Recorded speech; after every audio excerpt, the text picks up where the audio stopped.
Okay, so we're talking about different types of price controls. Now we're on the third one, a price support. It's a price floor for a good in which the government actually purchases excess supply. Now notice that the price floor we looked at just a minute ago, minimum wages, is actually not for a good, but it's for a service. Labor is considered a service that's being provided by individuals to a firm. And that service gets conducted over a period of time, and so we measure it in hours. But what if the government wants to raise up the price of a particular product and keep it at a higher level? And this happens oftentimes for agricultural products. For the longest time, or at least going back to the 1930s and the Great Depression years and the New Deal policies of the Roosevelt administration in the US, agriculture has come under for special support and consideration by the US government and by governments around the world. And the intention of governments is often to provide what we might call income guarantees for farmers. Now think about the sort of the typical farm situation where a farmer decides in the springtime that they're going to take their acreage and they're going to plant, let's say, soybeans. Okay, and so you plant the soybeans, you tend to them during the course of 2 or 3 or 4 or however months it takes for soybeans to grow, and then you harvest the soybeans and you take it to market. Now, when you make the planting decision, you're going to make a guess as to what you think the price is going to be in the fall when you harvest the crop. And it's quite possible that farmers who do not coordinate with each other because they're all acting independently, they might in some instances plant too many soybeans and harvest too many at the end. And if the supply is especially high in the fall, it may be that that fall price turns out to be much lower than expected. And in fact, it might be so low that it doesn't even cover their costs of producing the soybeans in the first place. All right, so what do you do? What do we do about farmers that might get into that situation? I mean, a small farmer running a family farm that suddenly can't pay for their costs of producing something because the price is too low? Well, the government's come in, US government has come in and said, okay, well, we're going to have a price support program in place for certain commodities. And we're going to set a minimum price that has to be charged for that particular product in the marketplace. And that's going to allow farmers to plan more effectively. They're going to know that the price can never go below a certain level. And if there turns out to be excess supply in the fall, no problem. The government's going to be there to offer what we might think of as an insurance policy. Okay, it's going to be a way in which price variations are not going to have to be, you're just not going to have to worry about it as a farm. All right, now, but what do you do if you reach that situation where the price would normally be much lower and the government is trying to keep the price high? It's going to create, just like with a price floor, an excess supply of the product. But now with a price support, what the government does is it buys it up. It buys up the surplus commodity and it stores it for a future date. Now, you can't do this with everything, but there are certain goods that can be stored for an indefinite period of time, and those products are the ones most likely to have price support programs in place for them. And so I got a couple listed. Powdered milk often falls into the category, cheese, grain, butter. These are products that can be stored and have often in the past been purchased by the US government in huge quantities, put into storage warehouses in various parts of the country, and they're kept there for an extended period of time until they can get rid of them somehow. And they might get rid of them by dumping them abroad, trying to sell them to other countries, or they might get rid of them by giving them to food stamp recipients or something like that and just give the goods away to people. But they will look for ways to try to get rid of their stored commodities in the future. All right, so anyway, that's a little bit of the arguments for the price support policy. Let's take a look at the effects of the price support and see what's going to happen. So here's a diagram on the right. We got the quantity of a product, and I'm going to use the argument a little bit later. Let's talk about butter being the product in question here.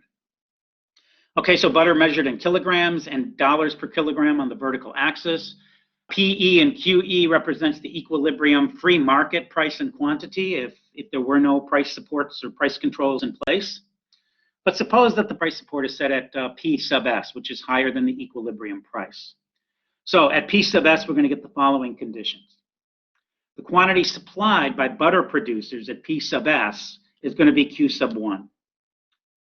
The quantity demanded by butter consumers in the market is only going to be at Q sub 0. And that's going to mean that this difference, Q1 minus Q0, is going to be excess supply at the price support price P sub S. Right now, what happens with that extra supply is now I'm not talking about unemployment, of course, but instead we're going to talk about this is the extra amount that the government has to purchase. They have to buy up that excess because otherwise, I mean, you can't guarantee a price and then say, oh, well, sorry, nobody's out there to buy it at that price, I guess, because that's not really a price support. So the government has to step in and be that buyer of last resort to assure that the farmers can get that price support price if they're in this situation. All right, so let's talk about the welfare effects now. First, the change in consumer surplus. Originally, consumers, and here we are talking about consumers of butter, right? So we're not in the labor market any longer. So we're back to the demand is the consumers of butter, the supply is the producers of butter.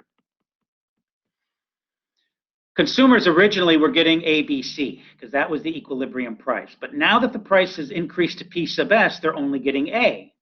So there's a loss in consumer surplus given by minus B plus C, parentheses. There's minuses, and carry that minus into the parentheses, and it's minus B minus C. Okay, so consumers lose out. They have to pay higher prices for butter. What about producers? Now, producers are not constrained to produce only Q0 because of the price floor that's been put into place. The government is buying up the excess, so the firms are actually able to supply this amount Q1 and to get the price P sub S for all of those sales that are made. This amount is sold to consumers. This extra amount here is sold to the government. But they're making sales at the price PS on all of that. So originally, producer surplus is given by area E and F. But now producer surplus has risen up to this much higher level. It's an addition of B plus C plus D. Those areas represent the increase in producer surplus accruing to the producers of butter. Now, government revenue. The government has said it will buy up any excess supply at the price P sub S. So this is the price that the government is going to pay, P sub S, and they're going to have to pay that for the amount that they're purchasing, this government purchase, which is going to be equal to Q sub 1 minus Q sub 0. So the government revenue that has to be paid to buy up this excess commodity is going to be given by area C plus D plus F plus G plus I plus J. And it's going to be negative. The government has to pay this out. That means it's got to collect money from taxpayers. Taxpayers have to pay up in order to make this program work. Okay, and so that's going to be the government revenue effect. Again, minus C, D, F, G, I, J. This entire area right here is what the government is going to have to pay. Now, what's the change in market welfare? Okay, we add up the effects. We've got a minus B on the first line and a plus B on the second line. We have a minus C on the first line and a plus C on the second line. We have a plus D on the second line, and we have a minus D on the third line. So therefore, what's left? We've got a minus C, minus F, minus G, minus I, and minus J, all negatives. There's no ambiguity here. The price support has got to lead to a change in market welfare, overall welfare for the economy, that's negative. So, what are some of the effects? Consumers of the good are actually going to lose because they have to pay higher prices. They lose B plus C. Producers of the good, butter, are going to benefit. Okay, so there is this redistribution that's going to take place because of this price support policy. Some are going to win, some are going to lose as a result of that. And then taxpayers also are going to lose because they have to pay more money. It's got to come out of taxes somewhere, either now or in the future. And so taxpayers are going to be in for the support payments that the government is actually making. Now, the net welfare effect is negative. The losses always exceed the gains if the market, again, is perfectly competitive, which is the context of our evaluations here. All right, so let's go forward. Now, there is one little bit of a catch to this. There's an assumption I made in the previous analysis that might not be valid. The first note here, the first bullet point, is that the losses to the taxpayers may well be exaggerated because it presumes that the good is being thrown away. You think about all of these purchases that are being made, we're representing that as a pure loss. It's gone. And that would happen if the government buys the butter, doesn't store it, and it just, I don't know, dumps it into the ocean or something like that. Then it really is a true loss of C, D, F, I, G, and J. Okay, it's going to be a loss of this entire area. All right, but what if the government stores it for a period of time? It does incur some storage cost, which would have to be factored into the analysis if we did it right. But then they sell it on the market later on. Or maybe they're able to sell it in international markets at a price that recovers some of their costs. So suppose, let's change the assumption and imagine that the government purchased good is sold later. And I'm going to just make one simplifying assumption that it's at a price that covers the variable costs of production. Now, those variable costs, you might remember when we calculated producer surplus and learned how to identify it, the total variable cost is going to be the area under the supply curve here. Okay, whereas this above the supply curve corresponded to profits plus payments to fixed costs. So if the government is able to sell their product that they purchased at some point in the future, they might be able to recover their fixed costs. And so this G, I, and J might not be actually a cost in the end, because the government's going to get some revenue back when they sell the butter in the future. And if that were true, and that's not the only way we could tilt this assumption, we could do it differently too.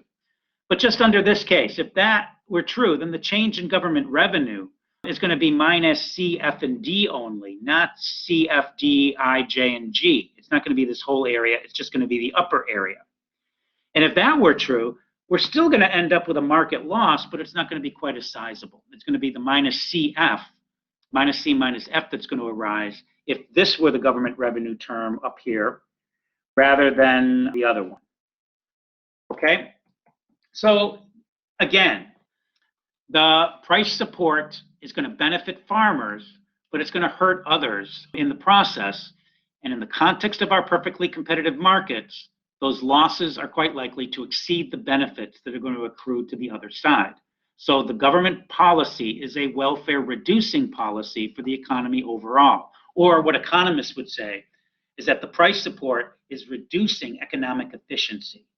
Again, that term is synonymous with the reduction in national welfare as we're measuring it in these particular models.